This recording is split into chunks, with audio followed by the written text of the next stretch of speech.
আপনি তো একজন ইথিক্যাল হ্যাকার।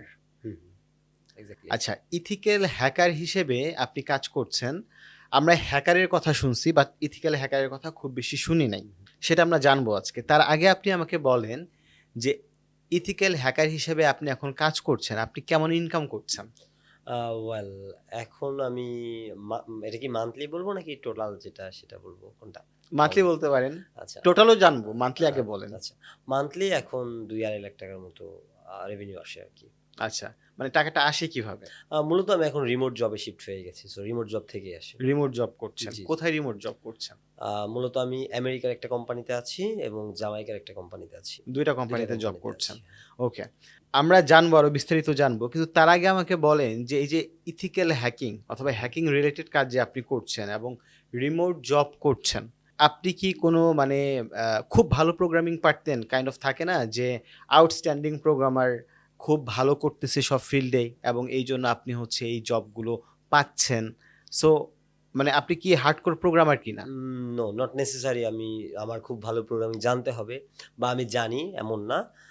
সো আমি যখন স্টার্ট করি তখন আমি খুব ভালো প্রোগ্রামিং জানতাম এমন না। আমি জাস্ট যখন হাতে কলমে শেখার হয় তখন আমি মানে সেভাবে শিখি। নরমাল জি, সবাই যতটুকু জানে আপনি ওরকমই জানতেন অথবা মিনিমাম জানতেন। জি, জি। তাহলে আমার প্রশ্ন হচ্ছে, বাংলাদেশে লক্ষ, লক্ষ তরুণ আছে, লক্ষ, লক্ষ প্রোগ্রামার আছে। তারা কেন এই জব করছে না? ওয়েল, আমি তো আসলে প্রোগ্রামার না। সো মেইনলি আমি হচ্ছে পেনিট্রেশন টেস্টার। সো আমি আসলে কি করি? সো সেটা আসলে জানা দরকার। সো মেইনলি আমি আমাদের যে কোম্পানি আছে, যে কোম্পানিতে আমি জব করি বা যেসব জায়গায় আমি সার্ভিস প্রোভাইড করি, সো তাদের মূলত আমি সিকিউরিটি সার্ভিস প্রোভাইড করি। লাইক ফর এক্সাম্পল, তাদের সিস্টেমে কোনো ত্রুটি আছে কিনা, কোনো ভালনারেবিলিটি আছে কিনা, বা তাদের অ্যাপ্লিকেশনে কোনো ত্রুটি আছে কিনা, সেই জিনিসগুলো আমি ফাইন্ড আউট করি। যাতে হচ্ছে ব্ল্যাক হ্যাট হ্যাকার যারা আছে, যারা মূলত এই ভালনারেবিলিটি গুলা ব্যবহার করে সিস্টেম এক্সপ্লয়েট করে আমাদের কোম্পানির আ একটা হ্যাম্পার ঘটাইতে পারে। সো আপনি যদি রিসেন্ট মানে চিন্তা করেন, ওয়ার্ল্ডের কথা চিন্তা করেন, প্রতিদিনে সাইবার অ্যাটাকে অ্যারাউন্ড আপনার ২৮ মিলিয়নের আশেপাশে বা এরকম একটা রেঞ্জের ক্ষতি হয়ে থাকে আরকি প্রতিদিন? প্রতিদিন, প্রতিদিন। আচ্ছা, তার আগে আমি বেশ কয়েকটা জিনিস জানি। আমি নিজেও নন টেকনিক্যাল পিপল, অত বেশি ক্লিয়ারলি জানি না। আমার ধারণা দর্শকরাও খুব বেশি জানে না। আপনি এখানে অনেকগুলো টার্ম ইউজ করছেন। প্রথমত আপনি বলছেন যে আপনি পেনিট্রেশন টেস্টার। হুম, হুম। তারপরে আপনি বলছেন যে আপনি তো প্রোগ্রামার না। না। আচ্ছা, প্রোগ্রামার যারা না তারা তো প্রোগ্রামিং রিলেটেড কাজ কারবার তারা হুম, করে, প্রোগ্রামার যারা। হুম, হুম, বাট আপনি বলছেন আপনি প্রোগ্রামার না।